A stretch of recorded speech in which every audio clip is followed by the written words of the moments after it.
Welcome into Outkick the show. I am your fearless leader, Clay Travis. I hope all of you are having fantastic Wednesdays wherever you may be across this great country or this great land. We have got a lot to get into. But right off the top, I want to tell you to go sign up for the Outkick VIP today. Amazed by how many thousands of you continue to roll in every single week, every single month. Thank you for signing up for Outkick VIP. You get an autographed copy of my book. You get the ability to comment on all of our articles. You get the ability to call the Outkick VIP phone line, and you get access to a VIP message board, which also allows you to have exclusive access to Zoom calls featuring Jason Whitlock and myself. And it is an incredible value. Right now, $99 for the entire year, $12.99 a month. Don't delay. Go sign up today for the Outkick VIP. Who would have ever believed it? Your boy Clay Travis is the greatest friend that could exist for the Big Ten Conference. The year 2020 is truly an upside down universe, all right? I got to tell you, the Big Ten fans, the Big Ten players, the Big Ten parents, the Big Ten coaches, I feel bad for you because of your incompetent commissioner, and also because of the continued failures that are clearly out there as it pertains to the Big Ten, where the drama will not end.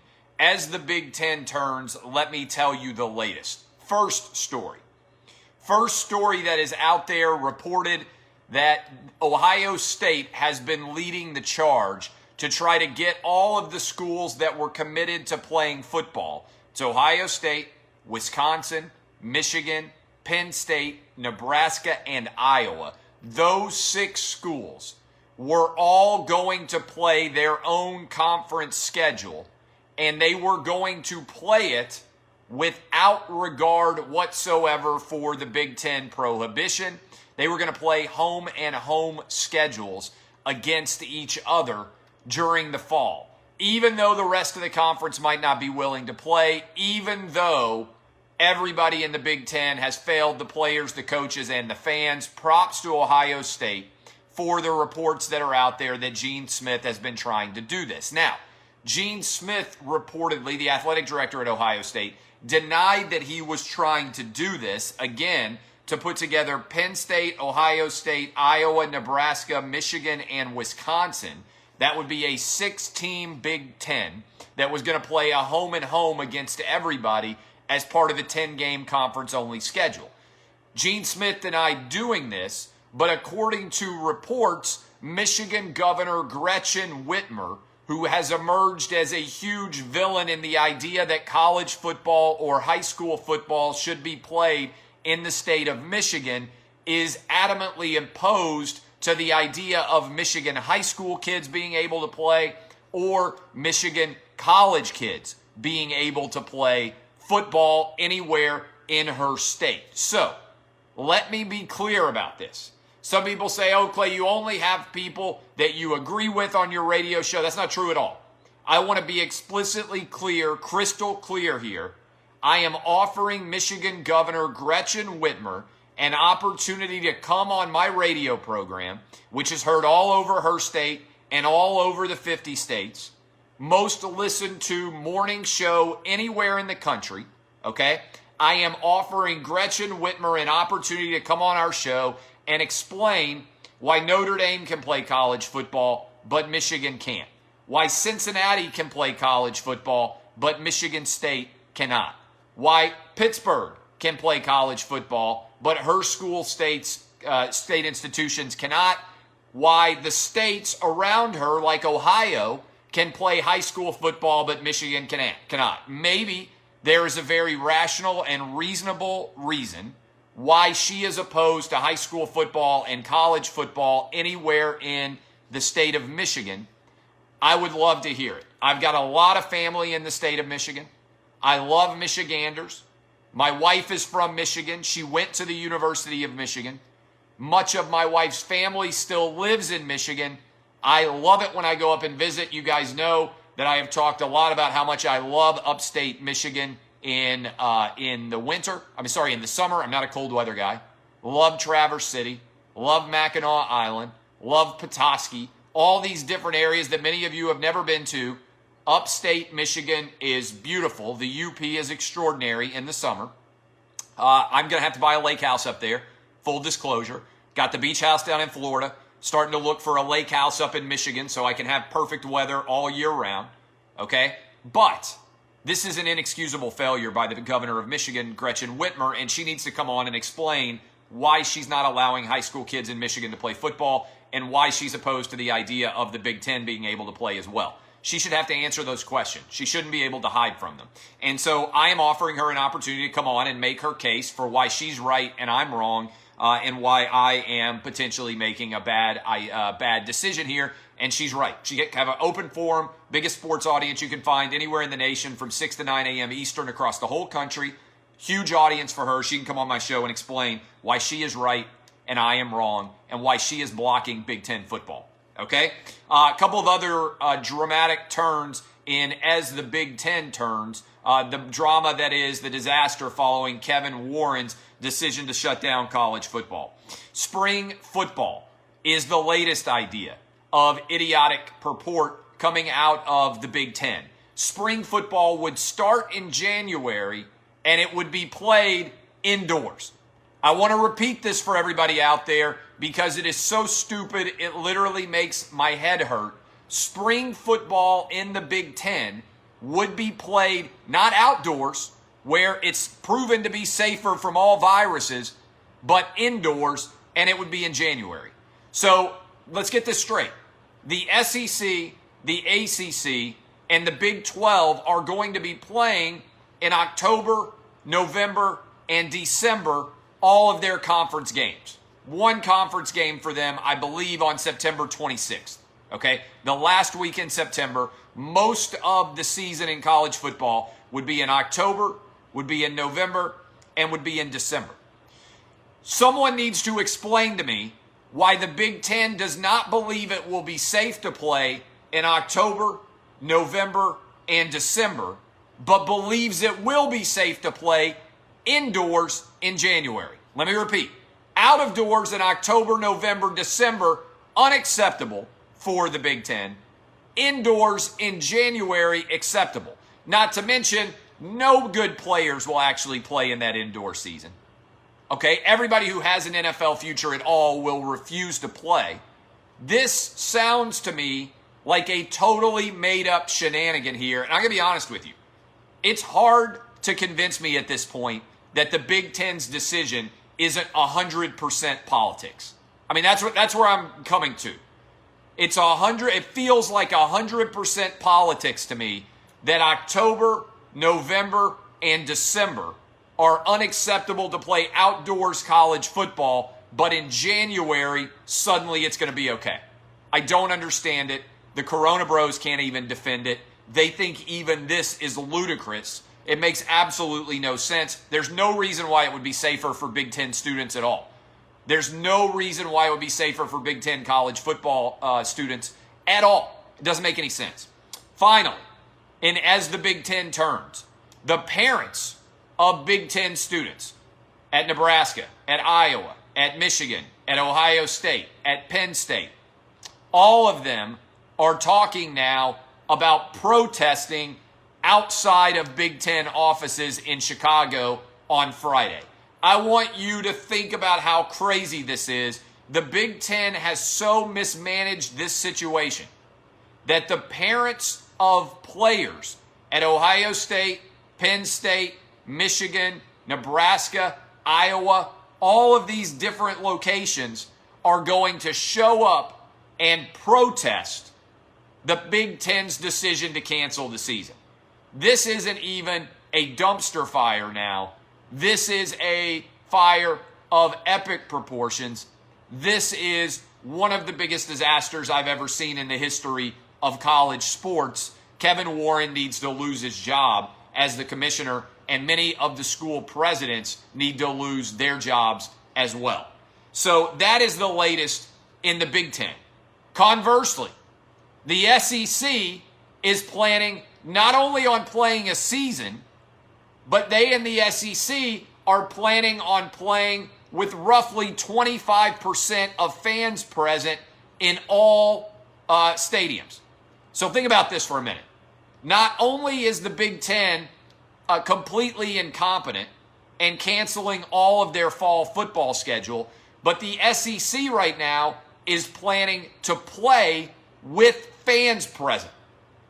So if you haven't heard, Tennessee 25%, Alabama 20%, Georgia 25%, Texas A&M 30%, roughly 25% occupancy is going to exist everywhere in the SEC. And more governors are coming forward and saying the college football season needs to happen. Last week on Outkick the Coverage, my morning radio show, you heard Florida Governor Ron DeSantis and you heard Texas Governor Greg Abbott both come on and say we're 100% committed to college football in our states. You also heard the President of the United States come on and say he was committed to college football in his state. Well, this morning, the governor of Tennessee, Governor Lee, came forward and said, I support high school football, which starts on Friday in Tennessee. I support college football. I look forward to watching a game in Neyland Stadium this year. And he also said he hopes that there's only one Titans game in the state, in Nashville, that isn't going to have fans present. He hopes by October they will have fans present in the Titans Stadium. Governor Lee also talked about a variety of other subjects. I encourage you to go listen to it. But I want you to know how hard I have been working to keep college football happening. Jason Whitlock and myself went out to dinner last week with the governor and his chief of staff to make sure we could have a good conversation about college football happening.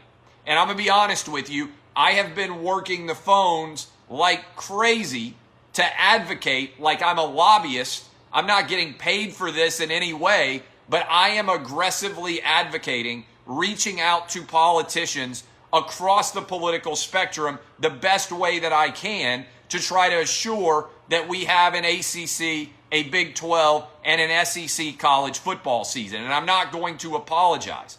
I have talked to governors. I have talked to senators. I have talked to representatives. I have been working the phones like a madman as a zealous advocate for the college football season happening. And I appreciate those governors who have been willing to go on my show publicly and actually endorse college football happening. Governor of Texas, Governor of Florida, Governor of Tennessee, also the Governor of Georgia has endorsed college football happening as well. I don't want to brag or draw attention to myself, but somebody just said it. I may be the Henry Kissinger of college sports. I don't want to brag or draw attention to myself, but I am working as hard as I possibly can in the a minimum amount of time that I have when I'm not running 8 other businesses trying to make college football a reality in this country. Okay? So that's a behind-the-scenes look, but I appreciate all of those governors going forward and going public on my show and endorsing college football. I welcome people who are opposed to college football to also come on my show and explain why, in fact, they are not in favor of college football happening. Several other stories. This is positive. Movie theaters are opening up. I don't know about you, but I was talking to my wife the other day, and I said, you know what I miss more than almost anything right now? I miss being able to just go sit and watch a movie. Movie theaters are opening back up near me, and so today I was so excited to go on Fandango and be able to actually look at what movies are available that for Friday I am taking the Travis Boys, their old classic movies that are playing in the movie theater. I am taking the Travis Boys to go watch Empire Strikes Back on Friday. Next week, I am taking them to go watch Ghostbusters. I am thrilled that movie theaters are opening back up. I can't wait to be able to sit back down in a movie theater, kick back, and watch normal movies again in the movie theater. I am ecstatic about this. And so classic movies are now available, coming to your neighborhood, probably, hopefully, certainly available in my neighborhood. And so I will be going to watch Empire Strikes Back with my kids and my wife on Friday. And next week, I will be going to watch Ghostbusters. How about Dame Lillard? How about Damian Lillard's performance in the bubble? I understand some of you are so opposed to the NBA that you're part of the 45% of their audience that has abandoned the NBA. I understand it. I love basketball too much to completely turn off the television and not watch. Dame Lillard is on a hot streak, the likes of which I have never seen, and the shot that he hit to effectively win the game against the Lakers last night was phenomenal, okay? Damian Lillard, lights out. I love watching the Portland Trailblazers play. Just on the court, not getting involved in anything other than their performance on the court. I like Nurkic. I think he's a fun, ridiculous character to watch, and I also think he's a big beast of a human that is a great ball handler for a man of his size, and he passes the ball really well. I love watching Damian Lillard. I like CJ McCollum's game, and I respect the fact that Carmelo Anthony at 36 is trying to finally have some postseason success. Big win for the Blazers over the Lakers. Damian Lillard, I believe this, is the best shooter right now, contested shot maker in the history of the NBA. The run that he is on right now and the shots that he is making are the most difficult that any basketball player, I believe, has ever made in the history of the NBA. If you are missing the run that he is on and you are a basketball fan, I understand being angry about the politics, but I got to say, he is playing beyond anybody that I've ever seen. Even Steph, who I think had changed the game more than anybody with his long-range bombs, Damian Lillard is fun to watch, okay? So the Lakers go down. I don't think it's going to matter. I still think the Lakers are going to win in 6, but I would love to see LeBron struggle and actually lose, because I would love to see the panic in the NBA if they recognize that the LeBron James era is officially over. Big win there. The Bucks also got slapped around by the Orlando Magic. I think the Bucks bounce back in a big way, find a way to get a win. Those are the two most interesting series that are going on right now in the NBA. A couple of other things that I want to hit here. Arch Manning. Are you ready for the biggest college football recruit of all time? I think we are trending towards it with Arch Manning, who is now rated by 24/7 Sports as the number one high school quarterback going to college in the entire country. Here are the schools that have already offered Arch Manning, who will be in the class of 2023, scholarships. He's already 6'3", nearly 200 pounds. Duke, UNC, Alabama, LSU, Tennessee, Ole Miss, Texas, Georgia. You would also expect that Clemson and Oklahoma, given their success with quarterbacks, will likely get in the mix too.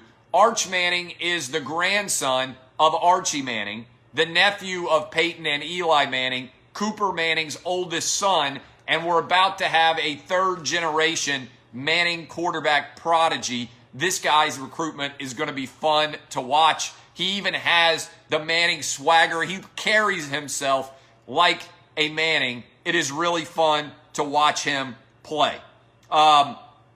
S&P 500. S&P 500 just hit an all-time high yesterday.